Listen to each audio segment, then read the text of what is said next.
আপনারা কারা কারা একা একা যখন নামাজ পড়েন, নফল হোক সুন্নত হোক বা ফরজ হোক, যখন নামাজ পড়েন প্রায় রাকাতে সূরা কুল হুয়াল্লাহ পড়েন কারা কারা? একটু হাত তোলেন তো।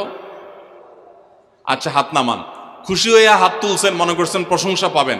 প্রশংসা না, বরং একটা বদনাম পাওয়ার ভয় আছে। সূরা ইখলাস, এটাকে আমরা সাধারণত কুল হুয়াল্লাহ সূরা বলি, তাই না? ইখলাস মানেটা কি?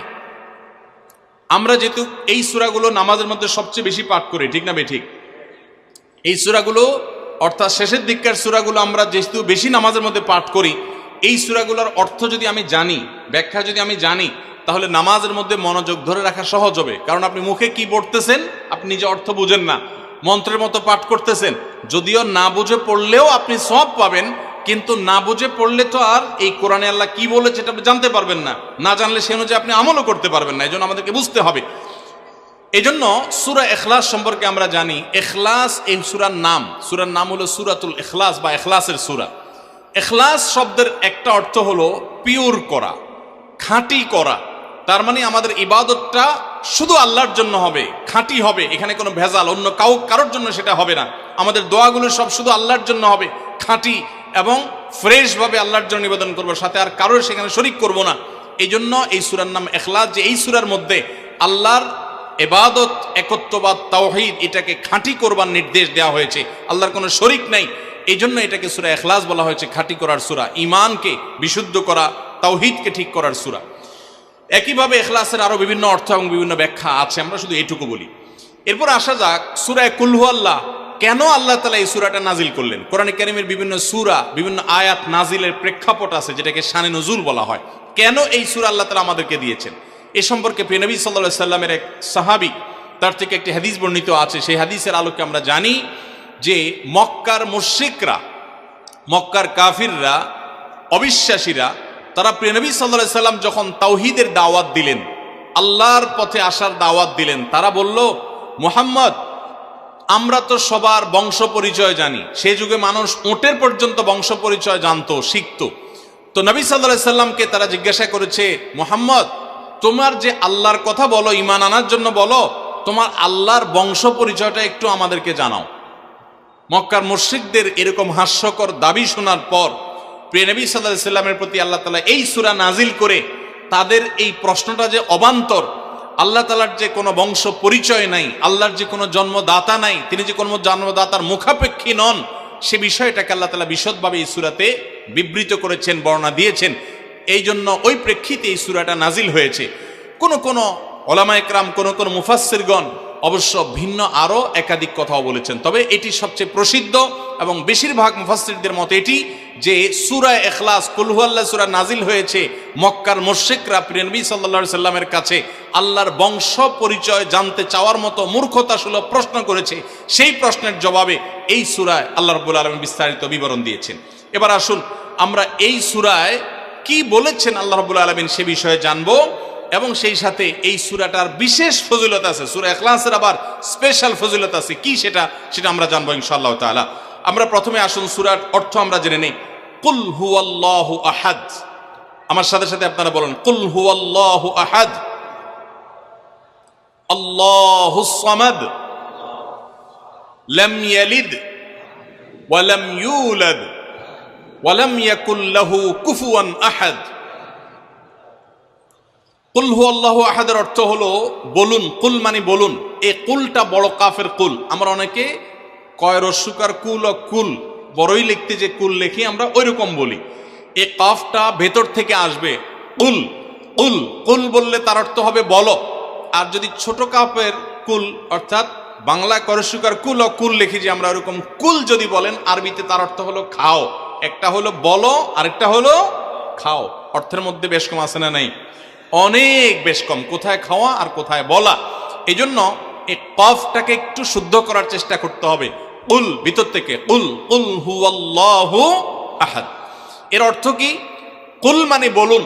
আল্লাহ তাআলা তার রাসূলকে বলছেন, হে রাসূল, আপনার ভেতরে যে বিশ্বাস আছে তাওহীদের প্রতি, সেই বিশ্বাসকে প্রকাশ করে বলুন, হুয়াল্লাহু, হুয়া মানে তিনি, আল্লাহ মানে তো আল্লাহ, বলুন যে তিনি আল্লাহ, আহাদ মানে একক, অদ্বিতীয়, তার কোনো শরিক নাই, তার কোনো অংশীদার নাই, তিনি একক, বংশ পরিচয়ে তার থাকার প্রশ্নই ওঠে না। যিনি একক, যিনি অদ্বিতীয়, যার কোনো শরিক নাই এবং যার কোনো পার্টনার নাই, যার কোনো ফ্যামিলির সদস্য নাই, যিনি একক, তার বংশ পরিচয় জানতে চাওয়া এটা মূর্খতা এবং অজ্ঞানতা।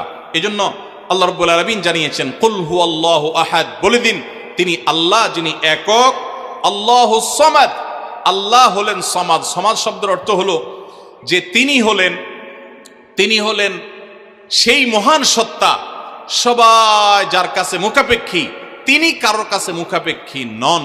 সমাদ মানে হলো যিনি অমুখাপেক্ষী, যিনি কারোর মুখাপেক্ষী না। পৃথিবীর সকল সৃষ্টি তার মুখাপেক্ষী, তিনি কারোর মুখাপেক্ষী না। যেহেতু তিনি কারোর মুখাপেক্ষী না, অতএব তার বাপেরও প্রয়োজন নাই, তার মায়েরও প্রয়োজন নাই, তার সন্তানের প্রয়োজন নাই, বন্ধুর প্রয়োজন নেই, তার কারোর কোনো প্রয়োজন নেই। সবার তাকে প্রয়োজন, কিন্তু তিনি কারোর কাছে মুখাপেক্ষী নন। আল্লাহুস সামাদ, লাম ইয়ালিদ ওয়া লাম ইউলাদ, যেহেতু তিনি কারো মুখাপেক্ষী নন, এজন্য তিনি কাউকে জন্ম দেননি। ওয়া লাম ইউলাদ, এবং তাকেও কেউ জন্ম দেয়নি। যেহেতু তিনি কারো মুখাপেক্ষী না, এজন্য তার বাপমারও প্রয়োজন নাই। আমরা দুনিয়াতে আসার জন্য বাপমার মুখাপেক্ষী, বাপমা ছাড়া আসতে পারি না। যেহেতু আল্লাহ কারো মুখাপেক্ষী নন, এই জন্য তার কোনো জন্মদাতার প্রয়োজন হয়নি। ওয়া লাম ইউলাদ, এবং তিনি কাউকে জন্ম দেননি। কারণ আমাদের সন্তান সন্ততি জন্ম দিতে হয় আমাদের প্রয়োজনে, কারণ আমার বংশধারা ধরে রাখতে হবে, আমার নামটা ধরে রাখতে হবে, আমার সম্পদ রক্ষণাবেক্ষণ করতে হবে, বৃদ্ধকালে আমাকে দেখাশোনা করতে হবে। এইসব কারণে আমাদের সন্তানের প্রয়োজন হয়। আল্লাহ তাআলা যেহেতু মুখাপেক্ষী নন কোনো কিছুর প্রতি, এই জন্য তার কাউকে জন্ম দিয়ে তার বংশটিকে রাখারও প্রয়োজন নাই, আবার তাকে কেউ জন্ম দেওয়ারও প্রয়োজন নাই। ওয়ালাম ইয়াকুল্লাহু কুফুয়ান আহাদ, আর তার কোনো সমকক্ষ নাই, তার সমান কেউ নাই, তার সাথে কোন প্রকার সাদৃশ্য হতে পারে এমন আর কেউ নাই। তিনি অদ্বিতীয়, তিনি একক। এই ছোট ছোট 4টি সূরায় আল্লাহ তাআলার 3টি গুণবাচক নাম আল্লাহ উল্লেখ করেছেন। আল্লাহর মূল নাম যেটা, সেটা উল্লেখ করেছেন আল্লাহ, তার জাতে পাকের নাম, আর এর পাশাপাশি আরো 2টি গুণবাচক নাম উল্লেখ করেছেন। এক হলো আহাদ, মানে একক, এটা আল্লাহর গুণবাচক নাম, আর এটা হলো সমাদ, এটাও আল্লাহর গুণবাচক নাম। এই নামগুলো আল্লাহ তাআলা উল্লেখ করেছেন। এই যে সূরাটা, সূরা ইখলাস আমরা জানলাম, এর অর্থ আমরা শুনলাম। এই সূরার ফজিলত কি? 3টা ফজিলত আপনারা শুনেন। 1 নম্বর, নবী করিম সাল্লাল্লাহু আলাইহি সাল্লাম বলেছেন, এই সূরা ইখলাস এটা হলো কোরআনে কারীমের 3 ভাগের 1 ভাগ। বলেন সুবহানাল্লাহ। সূরা ইখলাস বা কুল হুয়াল্লাহ সূরাটা হলো কোরআনে কারীমের কয় ভাগের 1 ভাগ? 3 ভাগের 1 ভাগ। 3 ভাগের 1 ভাগের মানে কি?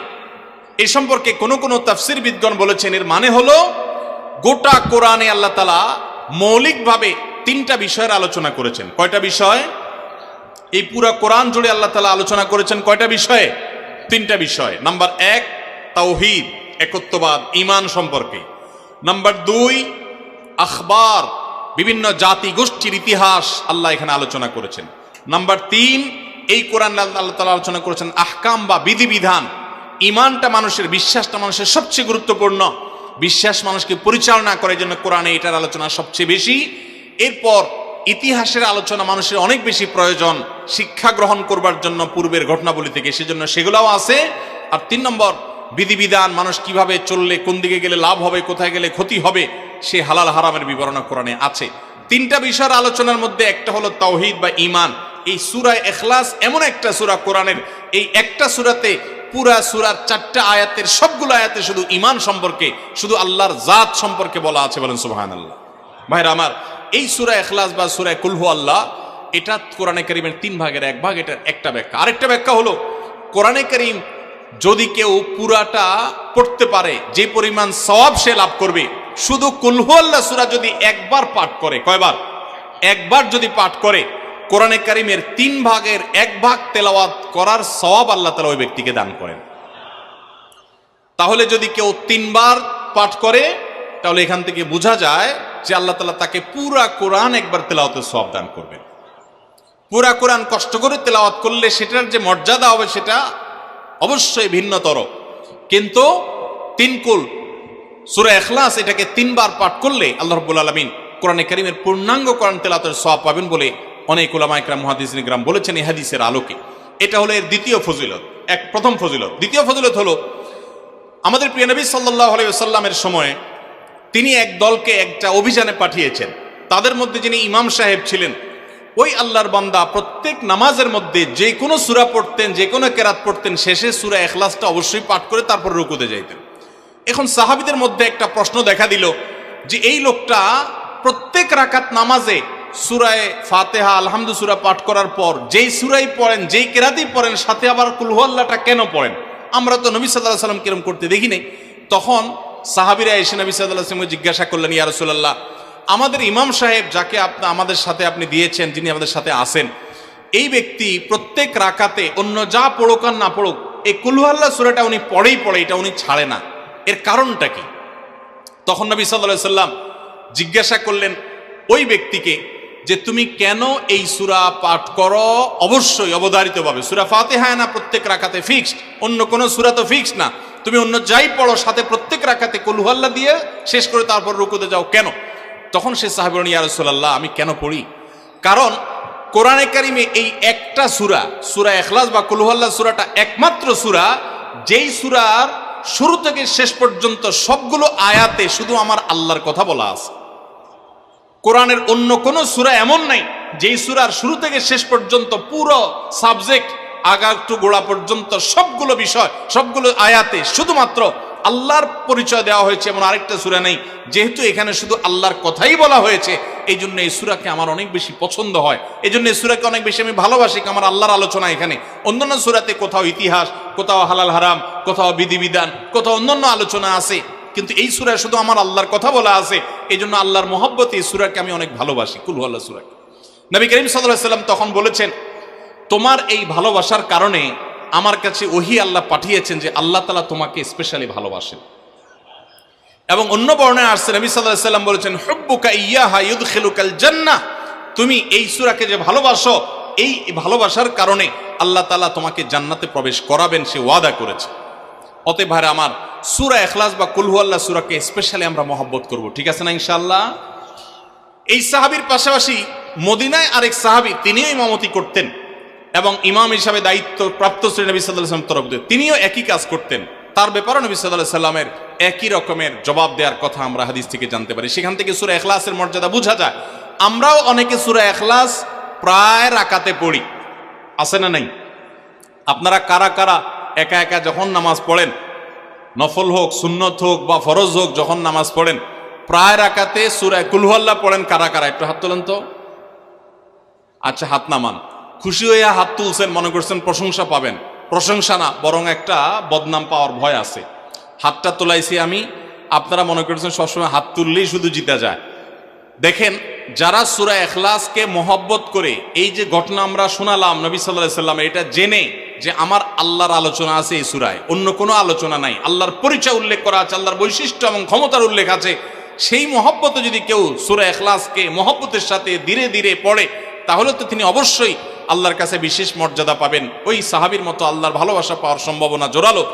তবে আমাদের বেশিরভাগ মানুষ কুল হুয়াল্লাহ সূরা দিয়ে নামাজ পড়ে নামাজ শর্ট করার জন্য, ঠিক না বেঠিক? তাহলে এবার যদি আমি বলি কারা কারা নামাজ সংক্ষেপ করার জন্য কুল হুয়াল্লাহ সূরা দিয়ে নামাজ পড়েন, তাহলে দেখা যাবে হাত ওইগুলো আবার উঠছে। তাহলে সংক্ষেপ করার উদ্দেশ্যে সূরা কুল হুয়াল্লাহ পড়লে সেটার কারণে আল্লাহর কাছে সওয়াব পাবেন না, বরং আপনার নামাজের মর্যাদা আরো কমবে। নামাজ কি সংক্ষেপে করতে হয় না লম্বা সময় নিয়ে করতে হয়? আমরা খাওয়াটা খুব ধীরে সুস্থে খাই, ঘুমটা খুব ঠান্ডা মাথায় যায়, কাজকাম খুব ঠান্ডা মাথায় করি, শ্বশুরবাড়ি গেলে খুব আস্তে ধীরে যাই, সব কাজগুলো আমরা ধীরে সুস্থে করা পছন্দ করি। শুধু নামাজের বেলা আসলে, জিকির তসবির বেলা আসলে আমরা 4G 5G গতিতে, তুফান মেইলের গতিতে যত তাড়াতাড়ি সম্ভব করার চেষ্টা করি। সব জায়গায় গতি ভালো না, মোবাইলের নেট স্পিডের গতি ভালো বুঝলাম, কিন্তু তেলাওয়াত যে যত ধীরে ধীরে করবে, নামাজ যে যত আস্তে আস্তে পড়বে, আপনি মসজিদে লক্ষ্য রাখবেন, আপনার মসজিদে যেই লোকটার নামাজের সবচেয়ে বেশি সময় লাগায়, যেই লোকটার 2 রাকাত নামাজে সবচেয়ে বেশি সময় ব্যয় করে, আপনি নিশ্চিত ধরে নেবেন এই লোকটার নামাজি হিসাবে তত আল্লাহর কাছে প্রিয় এবং শ্রেষ্ঠ। অতএব সময় নিয়ে নামাজ পড়বো তো ইনশাল্লাহ। আমাদের অনেকেরই তাড়াহুড়া করে নামাজ পড়ার স্বভাব আছে ভাইরা, ভালো না এটা। যাই হোক, তো সূরা ইখলাস আমরা এটাকে সংক্ষেপ করার জন্য পড়বো না, মহব্বত করার জন্য পড়বো আজ থেকে, ঠিক আছে তো ইনশাল্লাহ।